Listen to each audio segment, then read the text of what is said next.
এই কথাটো বহুত মহিলাই নজনাৰ কাৰণে তেওঁলোকৰ গাত হিমোগ্ল'বিন কম থাকে। আপুনি প্ৰতিদিনে চাহ খায়, কিন্তু আপুনি জানেনে এই সৰু অভ্যাসটোৱে আপোনাৰ গাত হিমোগ্ল'বিন কমাই নিব পাৰে।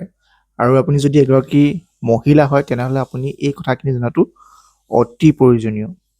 চাহে ডাইৰেক্টলি আমাৰ বডিত হিমোগ্ল'বিন কমাই নানে বা চাহৰ কাৰণে আমাৰ হিমোগ্ল'বিন ডাইৰেক্টলি কমি নাযায়।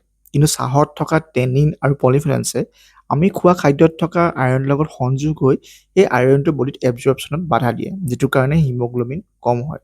বিশেষকৈ মহিলাসকলৰ ক্ষেত্ৰত তেওঁলোকৰ যিটো মাহিলী পিৰিয়ডছ হয়, তেওঁলোকৰ যদি ৰেগুলাৰ এনেকৈ ভাত খোৱাৰ পিছতে চাহ খাই থাকে তেনেহ'লে তেওঁলোকৰ হিমোগ্ল'বিন কম থাকিব পাৰে। গতিকে এইটোৰ পৰা হাত সাৰিবলৈ আপুনি 4টা কাম কৰিব পাৰে।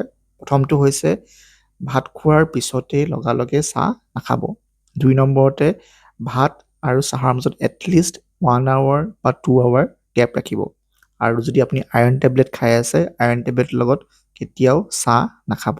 আৰু 4 নম্বৰতে আপুনি খোৱা খাদ্যত যদি ভিটামিন চি থকা খাদ্য সংযোগ কৰে তেনেহ'লে বডিত আইৰণ এবজৰ্পশ্যনটো বাঢ়ি যাব, যিটো কাৰণে হিমোগ্ল'বিনৰ পৰিমাণ বাঢ়িব। গতিকে আপুনি যদি এই 4টা কাম কৰে তেনেহ'লে বডিত হিমোগ্ল'বিনৰ পৰিমাণটো বাঢ়িব। আৰু এনেকুৱা ধৰণৰ হেল্থ টিপছৰ কাৰণে মোক নিশ্চয় ফ'ল' কৰিব।